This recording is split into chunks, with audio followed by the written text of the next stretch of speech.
Audio book वांग्मय 13 Gayatri की पंचकोशी साधना एवं उपलब्धियां।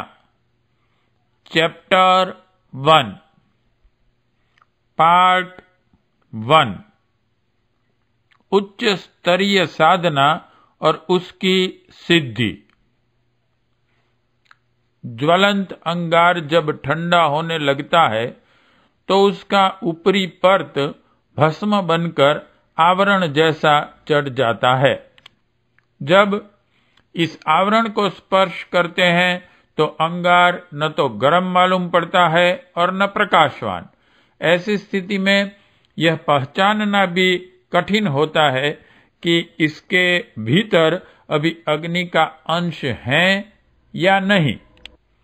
पर जब उस भस्म आवरण को हटा दिया जाता है तो भीतर छिपी हुई अग्नि पुनः प्रकट हो जाती है और उसकी गर्मी तथा रोशनी पुनः पूर्ववत दिखाई पड़ने लगती है। यही बात हमारी आत्मिक स्थिति पर लागू होती है। परमात्मा का अंश होने के कारण आत्मा में वे सब शक्तियां और विशेषताएं बीज रूप से मौजूद रहती हैं जो परमात्मा से भरी होती हैं, किंतु मल विक्षेप के आवरण जब इस पर चढ़ जाते हैं तो उसकी स्थिति भी भस्म से ढके हुए अंगार जैसी बन जाती है। मायाबद्ध जीव की स्थिति बड़ी दीनहीन और दयनीय दिखाई पड़ती है। दुख, दारिद्र्य के, रोग, शोक के, अभाव, अज्ञान के, व्यथा, वेदना के, कष्ट, क्लेशों में ऐसा ग्रसित रहता है कि विश्वास करना कठिन हो जाता है कि ऐसी दयनीय स्थिति में पड़ा हुआ मानव प्राणी भला सच्चित आनंद स्वरूप परमात्मा का अंश भी हो सकता है। ठंडी भस्म का आवरण छूकर और उसकी कालीमा देखकर यह मानना कठिन होता है कि इसके भीतर ज्वलंत अग्नि पुंज भी छिपा होगा। आत्मा अपनी स्वाभाविक स्थिति में हो, उसके आवरण हट जाएं तो उसकी स्थिति इतनी उत्कृष्ट होती है कि हर क्षण अनंत आनंद का रसास्वादन करने का सौभाग्य उसे उपलब्ध रहता है। इसी स्थिति को प्राप्त करना आध्यात्मिक साधना का लक्ष्य है। इस मार्ग को अवरुद्ध करने वाले वे मल, विक्षेप और आवरण ही हैं जिनके कारण महान संभावनाएं साथ लेकर आया हुआ आत्मा इन तुच्छ परिस्थितियों में पड़े रहने के लिए विवश होता है। मानव शरीर ही इन आवरणों की सफाई कर लेने का एकमात्र अवसर है। यदि यह ऐसे ही बर्बाद होता चला गया या कुविचारों और कुकर्मों में मस्त रहकर इन आवरणों को और भी बढ़ा लिया गया तो फिर 84 लाख योनियों की लंबी अवधि तक उसी भार से दबा पड़ा रहना पड़ता है। इन आवरणों की सफाई में दूहरा लाभ है। जहां मलिनता हटने से आत्मा पर चढ़ा हुआ भार हल्का होते चलने से अंतःकरण में शांति और प्रफुल्लता बढ़ती है, वहां इन आवरण द्वारों के खुलने पर विभूतियों का एक विशिष्ट भांडागार उपलब्ध होता चलता है। 5 आवरणों को ही 5 कोश कहते हैं।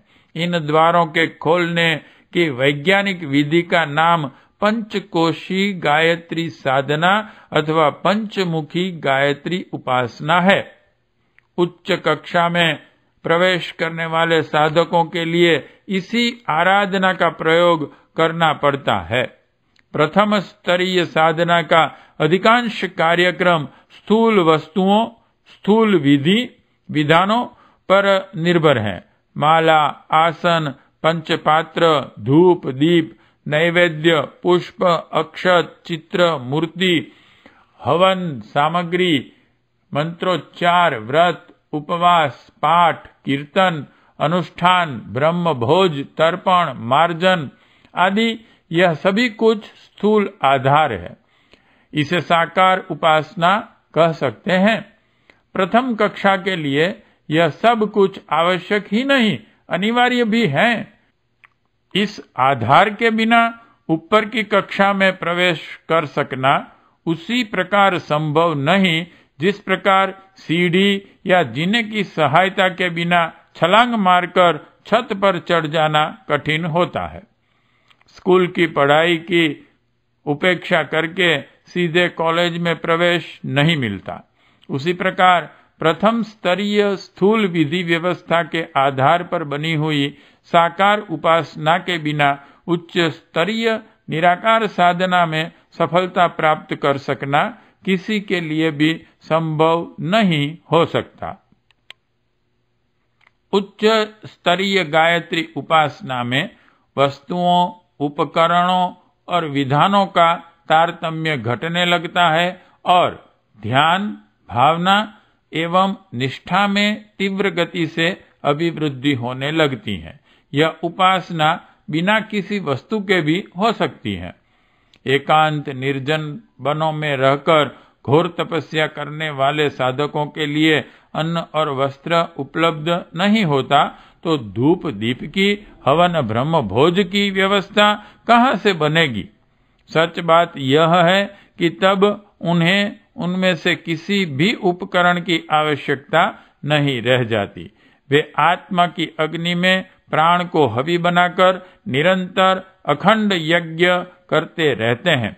गायत्री चालीसा में हंसारूढ़ सितंबर धारी पद में जिस हंस वाहिनी और श्वेत वस्त्र धारिणी गायत्री माता का उल्लेख हुआ है, उसका स्वरूप उच्च स्तरीय साधना में कुछ और ही हो जाता है। श्वास प्रश्वास क्रिया के साथ सोहम की ध्वनि होती है, उसे ही हंस योग कहते हैं। यह हंस अर्थात सोहम तत्व ही गायत्री का वाहन बन जाता है। माला का स्थान यह श्वास प्रक्रिया ले लेती है। ईड़ा, पिंगला, चंद्र, सूर्य नाड़ियों का आरोहण अवरोहण माला फेरने का काम करता है। 54 ग्रंथियां आरोहण की और 54 अवरोहण की मिलकर 108 दाने की यह सूक्ष्म चक्र सारिणी घूमने लगती हैं। सुषुम्ना को सुमेरु कहते हैं। माला में एक मध्यम बिंदु बड़ा दाना रहता है जिसे सुमेरु के नाम से संबोधित करते हैं। आध्यात्मिक माला में सुषुम्ना नाड़ी का वही स्वरूप और स्थान बन जाता है। यह सोहम संस्थान उच्च स्तरीय साधना में गायत्री माता का हंस वाहन बन जाता है। इस माला पर वे विहार और विचरण करने लगती हैं।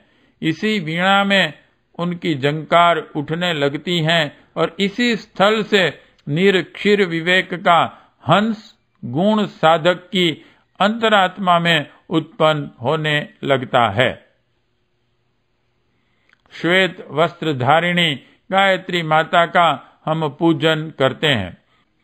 सूर्य मंडल मध्यस्था की छवि बनाकर उसे सूर्य प्रकाश के बीच बैठी हुई प्रतिमा मानकर उसकी प्रतिष्ठा करते हैं।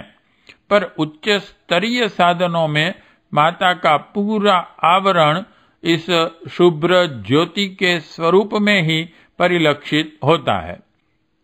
प्रकाश पुंज के रूप में ही गायत्री माता का दर्शन, ध्यान और साक्षात्कार हो जाता है। जिस प्रकार प्रथम स्तर के साधकों को हंसारूढ़ गायत्री माता का नारी देह में दर्शन, साक्षात्कार, जागृति, स्वप्न और सुसुप्ति अवस्थाओं में होता रहता है, इसी प्रकार उच्च भूमिका के साधकों को प्रकाश की छोटी छोटी चिंगारियों के रूप में, किरणों के रूप में और तेजस्वी ज्योति पिंड के रूप में दर्शन एवं साक्षात्कार होता है। स्तर बदलने के साथ साधनों एवं उपकरणों की श्रृंखला भी बदल जाती है। स्कूल की प्रारंभिक कक्षाओं में लकड़ी की तख्ती पर खड़िया और मोटी कलम से बड़े बड़े अक्षर लिखने का अभ्यास करना पड़ता है, पर आगे चलकर कॉपी और फाउंटेन पेन के माध्यम से लिखने की क्रिया संपन्न होती है। साधन क्षेत्र में भी ऐसे परिवर्तन का होना कोई आश्चर्य, विरोध या मतभेद की बात नहीं, वरन एक स्वाभाविक विकास क्रम है। भारतीय धर्म के साकार और निराकार की जो द्विधा परंपराएं चली आ रही हैं, इनमें न तो कोई विरोध है और न भ्रम, दोनों ही एक दूसरे के पूरक हैं। अपने अपने स्थान पर दोनों ही उपयुक्त हैं और आवश्यक भी। पंचकोटि गायत्री उपासना का विधान क्रम निराकार उपासना जैसा ही है, इसलिए पंचमुखी गायत्री को अलंकारिक रूप से चित्रित तो करते हैं, पर पूजा के लिए एक मुखी गायत्री की तस्वीरें तथा मूर्तियां ही प्रयुक्त होती है। इस उद्देश्य के लिए पंचमुखी गायत्री का प्रयोग नहीं होता। पंचमुखी और 10 भुजी गायत्री की विवेचना करते हुए आगे विस्तार पूर्वक यह बताया गया है कि अन्नमय कोश, प्राणमय कोश, मनोमय कोश, विज्ञानमय कोश और आनंदमय कोश, यही 5 गायत्री के 5 मुख है। इन कोशों में छिपी हुई अन्यान्य महत्वपूर्ण शक्तियों को विकसित करना और उन आवरणों का परिमार्जन करके आत्म शांति का रसास्वाद करना पंचकोशी आराधना का प्रधान उद्देश्य है। प्रथम स्तरीय उपासना में लौकिक लाभों का मार्ग प्रशस्त होता है। 1. सद्ज्ञान। 2. स्वास्थ्य सुधार। 3. उत्साह एवं स्फूर्ति। 4. सहयोग एवं मित्रता की अभिवृद्धि। 5. अभावों की पूर्ति। यह 5 लाभ प्रथम श्रेणी के निष्ठावान को मिलते हैं। ऊंची श्रेणी में यह लाभ और भी उच्च कोटि के हो जाते हैं। साहस एवं तृप्ति, यह 5 सिद्धियां पंचकोशी साधना की हैं। जैसे नर नारी का जोड़ा होता है, वैसे ही 2-2 सद्गुणों का यह जोड़ा 10 की संख्या में हो जाता है। इन्हें पंचमुखी गायत्री की 10 भुजाएं अथवा 10 सिद्धियां कह सकते हैं। इस विज्ञान का विशद शिक्षण युग शक्ति गायत्री के अगले अंकों में क्रमशः किया जाता रहेगा। गुणों की अभिवृद्धि पर संपदाओं और विभूतियों की उत्पत्ति एवं अभिवृद्धि निर्भर रहती है। जिस प्रकार बिना जड़ का पौधा देर तक खड़ा नहीं रह सकता, उसी प्रकार योग्यता और प्रतिभा न होने पर अनायास कोई संपदा मिल भी जाए तो देर तक ठहर नहीं पाती।